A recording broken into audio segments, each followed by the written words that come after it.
Plusieurs personnes veulent se lancer dans l'agriculture et se posent plusieurs questions. Ferdinand, je suis à distance et je réside au Canada, aux États-Unis, en Belgique, en France. J'aimerais bien me lancer dans l'agriculture, mais lorsque je vois plusieurs témoignages, cela me décourage parce que je ne pourrais pas avoir le temps suffisamment pour pouvoir être sur le terrain compte tenu des engagements que j'ai ici en Europe. Et la majeure partie de ces personnes-là sont généralement les couples mixtes, c'est-à-dire une femme qui est mariée peut-être à un Français de souche ou un homme qui est marié à une Française de souche. Donc, j'ai trouvé bon de partager cette vidéo parce que cette vidéo sera tellement utile. Alors, cette vidéo sera en plusieurs capsules. Donc, je vais intituler plus de 20 cultures pérennes que vous pouvez mettre en place. Donc, ce sont des business en or que de génération en génération, vous pouvez vous-même profiter de ces cultures-là et pourquoi pas laisser ces cultures-là comme héritage à vos enfants. Donc, dans cette première partie de cette vidéo, je vais vous présenter la culture du cacao, un business en or que vous pouvez vous lancer ou positionner en 2026 pour pouvoir avoir plus de revenus et afin de pouvoir combler vos vieux jours.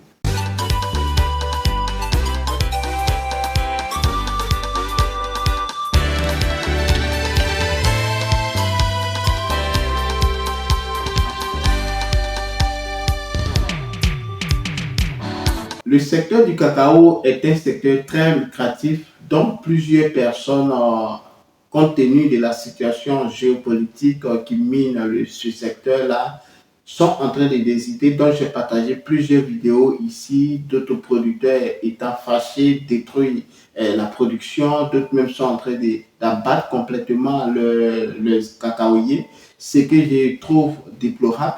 Mais tenez-vous bien, quiconque va suivre cette vidéo jusqu'à la fin va comprendre pourquoi il est nécessaire de pouvoir produire plus le cacao. Compte tenu de cette situation de la crise qui mine le secteur du cacao, vous ne vous êtes pas posé la question pourquoi ce secteur est tellement instable.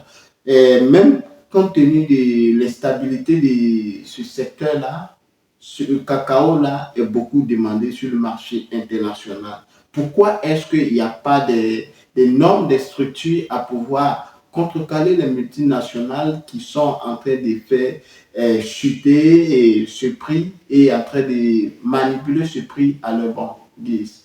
Loin de là, dans cette vidéo, nous allons parler. Alors, pour comprendre très vite, nous allons rentrer dans le vif du sujet. Le secteur du cacao est un business très rentable et un business en or. Le business en or du cacao est pour toutes ces personnes-là qui vont utiliser ces stratégies dont je vais partager dans cette vidéo. Donc, nous allons parler un peu de l'itinéraire technique. Nous n'allons pas plus rentrer en profondeur.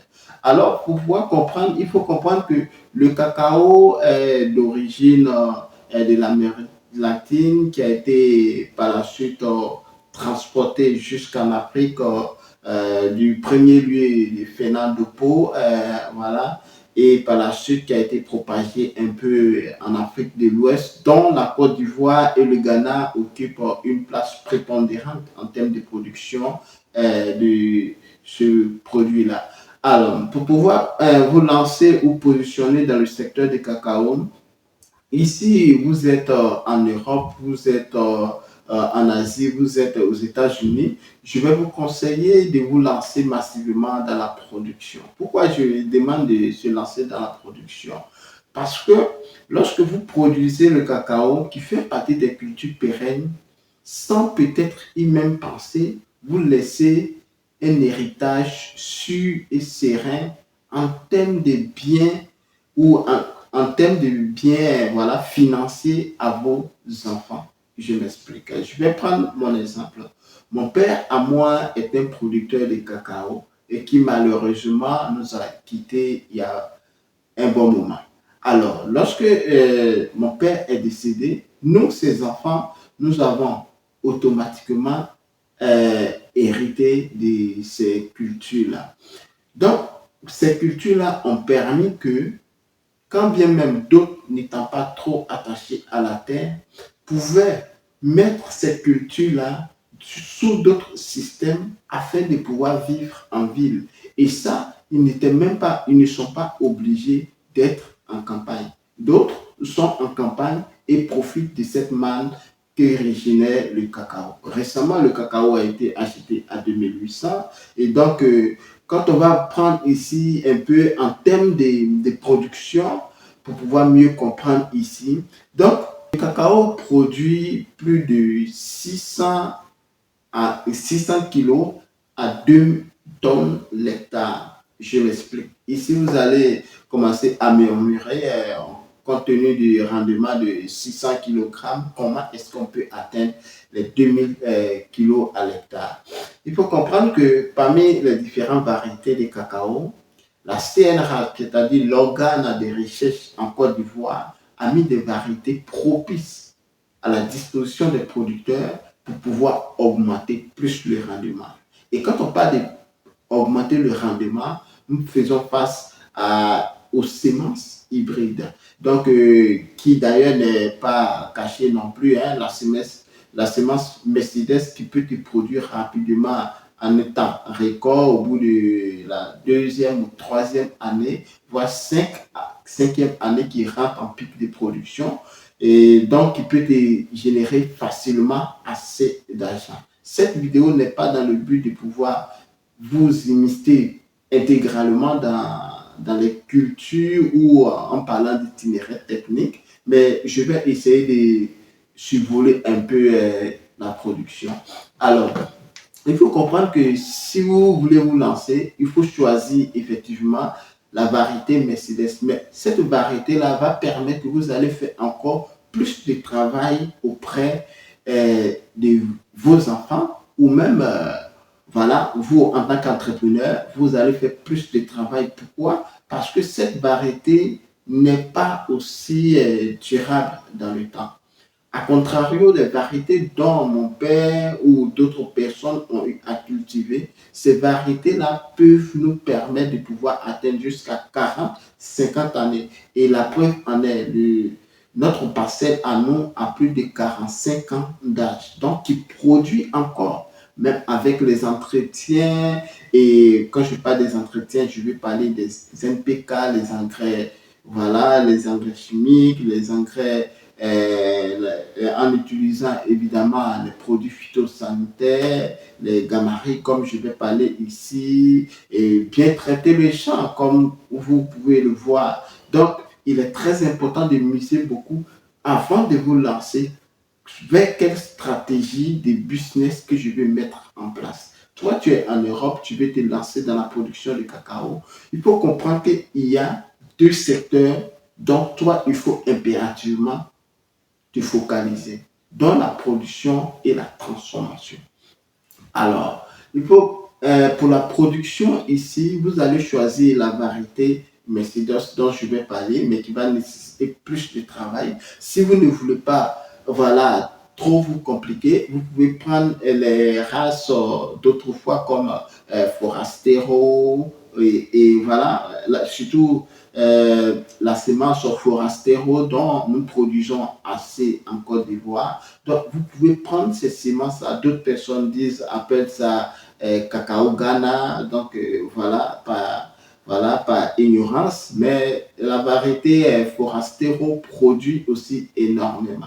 Donc, sur un état réparti comme celui, il faut comprendre que cette production-là, nous pouvons généralement lier entre les lignes, voilà, 3 3 mètres sur les lignes 3 mètres ou 2,5 cm. Certaines personnes optent pour 5 sur 5, c'est-à-dire 5 mètres de longueur, 5 mètres de largeur pour pouvoir avoir une très belle aération. Mais pour la variété Mercedes, moi je suggère plus sur l'écartement de 3 sur 3 pour pouvoir avoir une très bonne aération parce que cette variété-là ne rentre pas beaucoup plus en hauteur compte tenu, à contrario des variétés anciennes qui peuvent atteindre jusqu'à plus de 7 mètres de hauteur. La variété Mercedes même certaines personnes même n'ont même pas besoin des fossiles pour pouvoir récolter tout simplement avec leur machette et voilà, bien aiguisé, voilà, ils récoltent cette variété-là. Donc, si vous lancez dans cette variété-là, il faut comprendre que avec ces différents types d'écartements-là, on peut se retrouver facilement entre 1000 et 1300 pieds l'hectare. Et voilà, pour juste un titre de rappel, il faut savoir que autrefois, nos parents n'utilisaient pas ces différents systèmes de culture-là en respectant évidemment les écartements. Qu'est-ce qu'ils faisaient? Ils faisaient leur but d'igname ou peut-être leur plantation de bananeraies. Ils mettaient voilà, les pieds des cacaoyers sous les différents plants. Et voilà, à la fin, ça grandit et ils vont faire encore d'autres travaux par la suite. S'il y a trop d'ombrage, ils vont casser certains voilà, pieds de cacao pour pouvoir éclaircir la plantation, qui d'ailleurs aussi fait partie voilà, de la vie. Hein. Au fur et à mesure, les choses changent, le développement arrive et voilà, on connaît plus ces écartements. Donc, si on se retrouve facilement entre 1000 et 1300 pieds l'hectare, qu'en est-il de la production?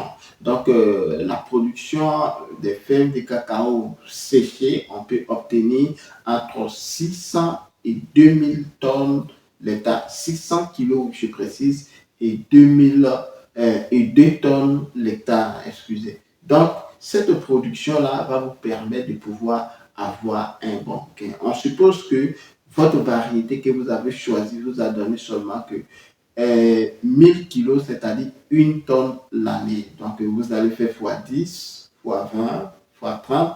Pour le cacao, je vous conseille, si vous êtes à distance et que vous voulez vous lancer, évidemment, je vous conseille de démarrer au minimum sur 10 hectares. Sur 10 hectares, oui, ça va nécessiter plus hein, parce qu'on ne va pas faire une production archaïque. On attend la température, on attend le bon moment, on attend s'il va pleuvoir ou pas avant de pouvoir irriguer. Il faut mettre des systèmes de pointe et tout cela, mais 10 hectares, c'est énorme pour pouvoir faire le système d'irrigation et avec tous les produits qui lui va avec. Mais tenez-vous bien, il y a plusieurs stratégies qu'on peut mettre en place afin de pouvoir voilà, irriguer ces différentes parcelles avec le système des Vietnamiens, avec leur culture récolte. On peut pouvoir implémenter, même sans même beaucoup de tuyaux d'arrosage, on peut implémenter des systèmes qui vont permettre à vos champs de pouvoir être irrigués et voilà, tout cela à moindre coût. Donc, pour tout ce qui est comme après avoir fini la production, évidemment, je vais vous conseiller pour pouvoir rentrer dans la deuxième phase qui est dans la transformation.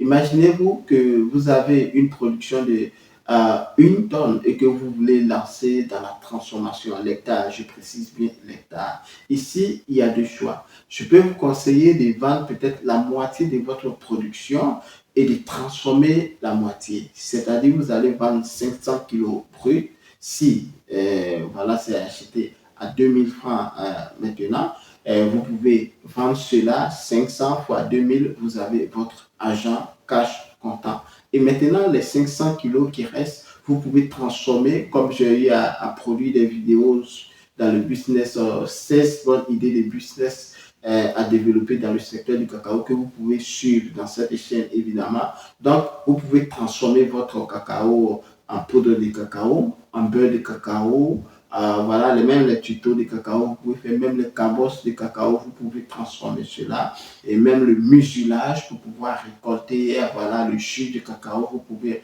récolter cela. En Côte d'Ivoire, il y a une dame voilà, qui s'est lancée dans la production du jus de cacao, voilà, qui marche énormément. Vous pouvez transformer cela, surtout le produit phare qui est beaucoup demandé dans l'industrie du chocolaterie, c'est voilà, le beurre de cacao, la poudre de cacao. Donc vous pouvez vous spécialiser dessus et croyez-moi, compte tenu voilà, de l'achat du prix, si le prix est fixé à 2000, sachez que lorsque vous transformez, vous pouvez multiplier ce prix fois 2 ou fois 3. Et voilà, comme vous êtes à la diaspora, vous pouvez chercher un marché spécialement pour cela. Dans le cas contraire, vous pouvez simplement me contacter, pourquoi pas. Donc, si vous ne me connaissez pas et que vous venez de nous prendre en marche, moi, je suis Kwame Ferdinand. Je suis agripreneur et je suis négociant des matières premières. Je suis négociant spécialisé dans le secteur du cacao, du café, les noix de cajou et les palmiers à huile. Je suis également encore négociant des céréales. Sur cette chaîne, nous parlons de business, nous parlons d'investissement, nous parlons de mindset. Nous parlons aussi de la politique agricole. Nous plongeons également au cœur des paysans, producteurs de matières premières, afin de montrer leur quotidien, partager leurs cris de cœur et opter pour une solution rapide et efficace dans le but de contribuer au développement rural en apportant notre expertise favorable à leur réussite, tout en se servant de mise en relation entre producteurs et acheteurs sur le marché national et international. Nous mettons l'accent sur l'éducation entrepreneuriale christocentrique sans tabou. Donc, si vous êtes en quête d'informations judicieuses et capitales pour le développement de vos business, soyez donc les bienvenus car cette chaîne est faite spécialement pour vous. Alors, n'oubliez pas à vous abonner si ce n'est pas encore fait, à liker nos vidéos, à partager cette chaîne massivement autour de vous afin d'agrandir la communauté. Surtout, n'oubliez pas d'activer la petite cloche de notification afin de recevoir en permanence nos publications sur cette chaîne. Sur ce, on se donne rendez-vous pour une prochaine vidéo. Prenez soin de vous. À très bientôt. Amettez-nous. Ciao.